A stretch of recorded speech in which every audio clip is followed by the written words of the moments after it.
You may have heard of the rule of 7. It's the idea that someone has to see your ad or your content 7 times before they will trust you enough to buy from you. Or they'll trust you enough to take any action, even putting their email into your form. Is it really true? Or is it just another excuse to justify spamming people until they buy? So today I'm going to break down where the idea came from, whether it works, and whether it's still relevant. And most importantly, I want to know, for you and for me, how to market ethically without being spammy or hypey and without feeling like you're manipulating people. Now, I will give you a little disclaimer there that marketing does use manipulation. I'm a mom, and moms use manipulation to help their kids learn proper behavior and stuff like that. We all do. Right? We all do. So some manipulation is not necessarily bad. I'll say that before I move on. So the rule of 7 originated from TV advertising, and when media first started advertising in visual aid on media and stuff like that. And the idea was that your prospects and your possible leads needed to see the thing 7 times at least before they would take any action. It was useful when that medium was super expensive, and it still is. So the question is, does it still work? Do your prospects need to be touched 7 times before they'll take action? Let's take a look at how the rule of 7 gets misused by marketers. Sometimes they think that you just have to show up 7 times without considering how or why. That is spammy. It leads to annoying, repetitive, and pushy marketing. For example, there are the spammy ads, the cold DMs, and overused email sequences. Just think of the one that says only 3 spots left, buy now. And you're wondering, is there really only 3 spots left? Is it fake scarcity? By the way, I mentioned it in my other videos. Read Robert Cialdini's book, Influence, to learn about some of these things that I'm talking about, like scarcity. It is the rule that people will start buying something when there's limited amounts of the thing. It is ethical to use that if it's true. Okay, so I had a campaign recently that I literally had only so many spots in my calendar to fill up. And there's only so much time in a day, right? There's only so much time in a week. And once I started getting clients booked in there, those seats were filling up. And the 80% off sale I had on my time was limited because I was only going to accept it for that month. So that was actual scarcity.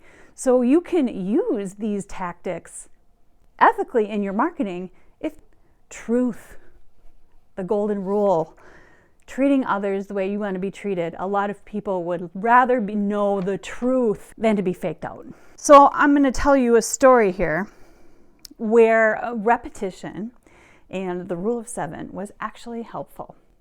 So I follow a lot of big marketers, and I buy their stuff because I want to learn what they're doing and I want to learn the tactics. And I'm kind of an addict at learning what people are doing to get their sales and their leads.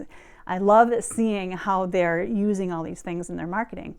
And this particular person, he had a challenge going. It wasn't an expensive challenge. And I wanted to go, but I got distracted. I was on the checkout page or whatever, and I had to go do something else. And then I closed out the tabs and I lost the checkout page, and then I forgot about it. So then, I don't know, the next day or so, I see this ad come through my page that says, "Did you forget something?" And then another ad came through when I was scrolling that said, "Are you coming?" And they were comical because he was making goofy faces, and it made me giggle. And I was like, yeah, I am coming. I do want it. So after seeing it 3 times in different ways, I did click and I did buy.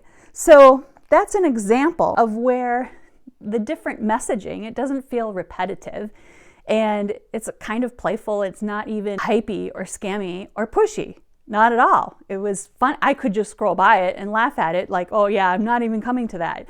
But I did want to come, so I did buy it. And it reminded me of what I already wanted. I actually had it in my cart ready to buy. I just didn't finish the process. So there is that. And I do know that that is a useful tactic, retargeting people who have visited your checkout page with those ads. I would call that smart repetition, and I would call that a smart way of using the rule of 7. Although I only saw it 4 times. Whatever. You get the point, right? So here is another analogy that explains why repeating yourself in your content is not necessarily bad.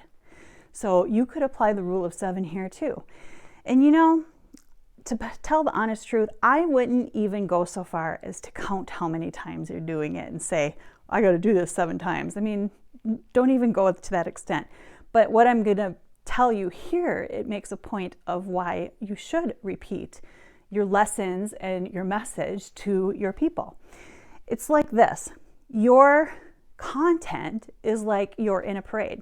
When I was in marching band, we would have a select few pieces that we would play, and we would be marching down the street and we would stop in front of this audience and play those songs. But then we would keep marching and we would play the same songs again. It's a different set of people, unless somebody happened to walk from that group down the block to the next group. But most of the time, they were different people. So think of your content like that, like it's a parade, like not the same people are going to see it. And it's no big deal if the same people see it. I will just use me as an example. There is one person that I see all of her content, and I've seen it for years, and I continue to see it, and I continue to love it, and I continue to want to comment on it and engage on it because it resonates, and it's always true, and every time it's wisdom. You know, I always love reading wisdom. So I am her perfect prospect because I love everything she puts out, right? So there's that too. I mean, if you have the people that absolutely adore and love what you put out, they want to see you over and over again anyway. They're looking for you. So that's 2 reasons why you should repeat your content, why you should reuse it, why you should repeat yourself, where repetition is a good thing. Where repetition is not a good thing is when you're using it repetitively in a spammy way, where you're just trying to push your sales over and over and over again. Buy me now, buy me, and that's your only message. That's when it's not good.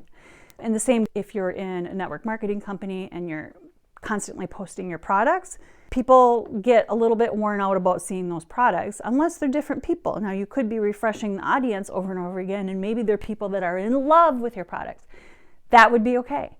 But my point is that you don't want to continually push the same sales message over and over again.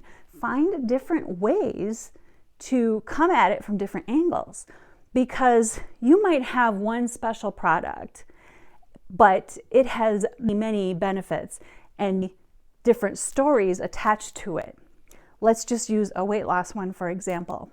The stories are the energy I had to play with my kids after I lost weight, the ability to walk 3 miles or enjoy a hike with my husband in the woods and seeing all these cool things and these waterfalls, and I'm able to keep up with him and we're able to have fun and enjoy life, stuff like that.